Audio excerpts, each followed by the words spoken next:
गुजरा हफ्ता अमिताभ बच्चन के लिए था इल्जामों से भरा। एक तरफ वो फंसे थे यूपी और महाराष्ट्र में अपनी जमीन के विवादों में, तो दूसरी तरफ चर्चा थी कम उम्र की हीरोइंस के साथ रोमांस करने की। अमिताभ बच्चन का प्रोफेशन ज्यादातर लोग तो एक्टर ही समझते हैं, मगर सुना है कि इनकम टैक्स विभाग के खजानों में वो है एक किसान। मगर बिग बी इसे टैक्स में छूट पाने की तिगड़म नहीं, बल्कि अपने प्रतिद्वंदियों के दिमाग की खुराफात बताते हैं। जब आप उनको प्रतिद्वंदी कहते हैं और जब वो छींटा कचने का कहते हैं, तो ये तो स्वाभाविक है, ये जीवन में होता है। सब चीज़ अगर जीवन में सही होती या सब चीज़ अच्छी होती तो हम फिर यहाँ हैं क्यों? हम तो फिर हमारा तो उद्धार हो जाता। मगर इन तमाम मुश्किलों से पहले अभिषेक की शादी से उनके घर प्रतीक्षा में आई ढेरों खुशियाँ, जिसके चलते ही अब बच्चन परिवार में मौजूद है चार स्टार्स। अब ये मदद कर सकता है बॉलीवुड की आजकल के उनके खिलाफ बन रहे खेमों को मात देने के लिए। मगर बच्चन तो किसी भी तरह के कैंप्स की बात सिरे से नकारते हैं। खेमे मतलब क्या? तंबू जिसमें लगा रहता है, तो तंबू कहाँ होता है फिल्म इंडस्ट्री में? कोई ऐसा नहीं है, गलत धारणा है आपकी। हम लोग सब एक बहुत बड़ा और एक बहुत ही सुंदर परिवार है। बच्चन साहब ने हाल ही में अपने से आधी उम्र की तब्बू के साथ काम किया। उससे पहले उनकी हीरोइन बनी उनसे करीब 45 साल छोटी जिया खान। लेकिन इन दोनों को ही वो मानते हैं अपने फेवरेट्स। दोनों के साथ, दोनों सह कलाकार थी हमारी, दोनों ने बहुत ही उम्दा काम किया।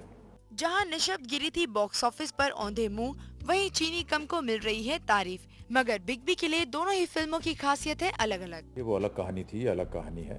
वो उस फिल्म को जनता ने पसंद नहीं किया, इस फिल्म को जनता पसंद कर रही है, हम धन्यवाद देते हैं। वैसे बच्चन की शूट आउट और चीनी कम रिलीज हुई एक ही दिन और इन दोनों ही फिल्मों को मिली अच्छी ओपनिंग।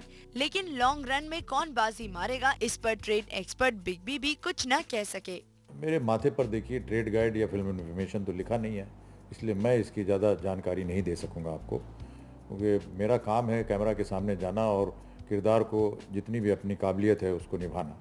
बिग बी इन दिनों कर रहे हैं काफी एक्सपेरिमेंट्स अपने लुक के साथ। जहां चीनी कम में इस अड़ियल शेफ ने की थी चुटिया, वहीं झूम बराबर झूम में उनका एक ऐसा लुक है जो मेल खाता है pirates of the Caribbean film के किरदार के लुक से।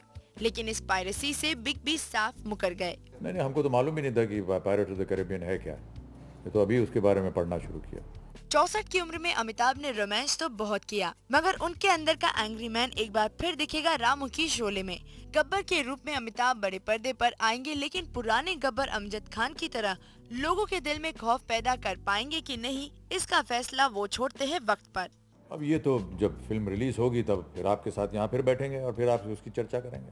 ढेरों विवाद, नई फिल्में, नए लुक्स और छोटी उम्र की हीरोइंस, सभी का तालमेल लिए बिग बी अब नई चुनौती के लिए है तैयार। और इस सब से लगता नहीं कि उनकी लाइफ में कभी चीनी कम हो सकती है। फुकुनाल मांडेकर, ज़ूम, मुंबई।